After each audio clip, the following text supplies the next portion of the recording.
You make a cup of tea, set it down to answer an email, and within minutes, that perfect scalding heat is gone.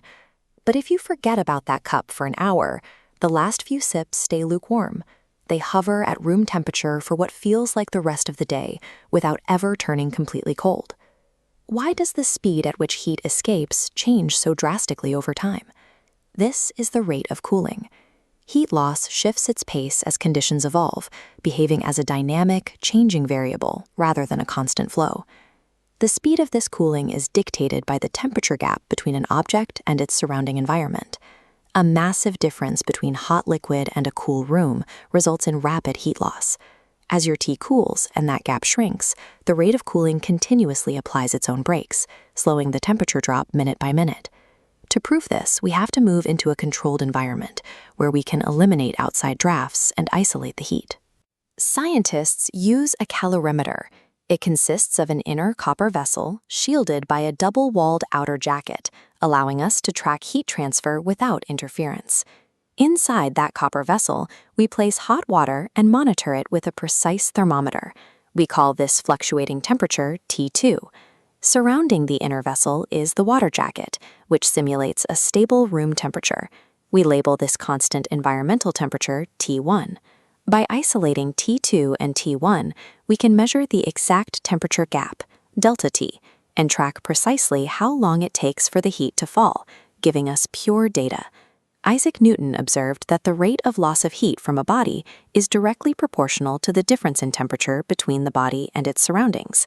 In calculus terms, the change in heat over the change in time, negative dq over dt, is proportional to the gap, T2 minus T1. Calculating heat, Q, requires three factors: mass, specific heat capacity, and the actual change in degrees. Substituting these into our equation reveals a clear relationship. The change in temperature over time equals a constant, K, multiplied by the temperature gap.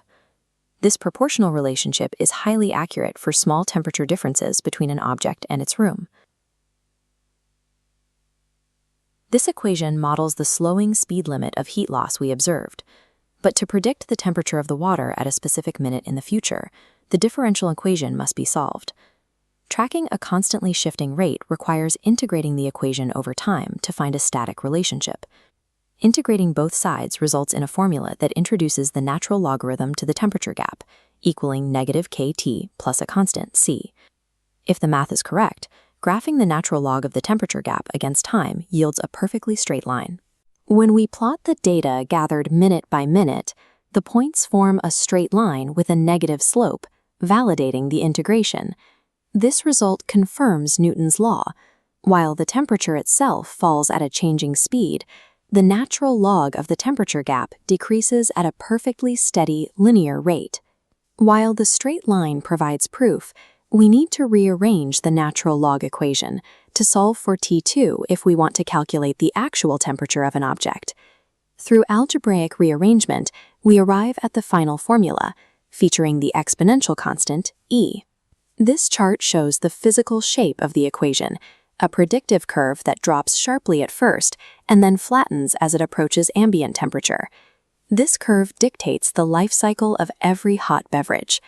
Newton's law is the universal exponential rule of nature that dictates exactly why your first sip is scorching, but your last sip is always lukewarm.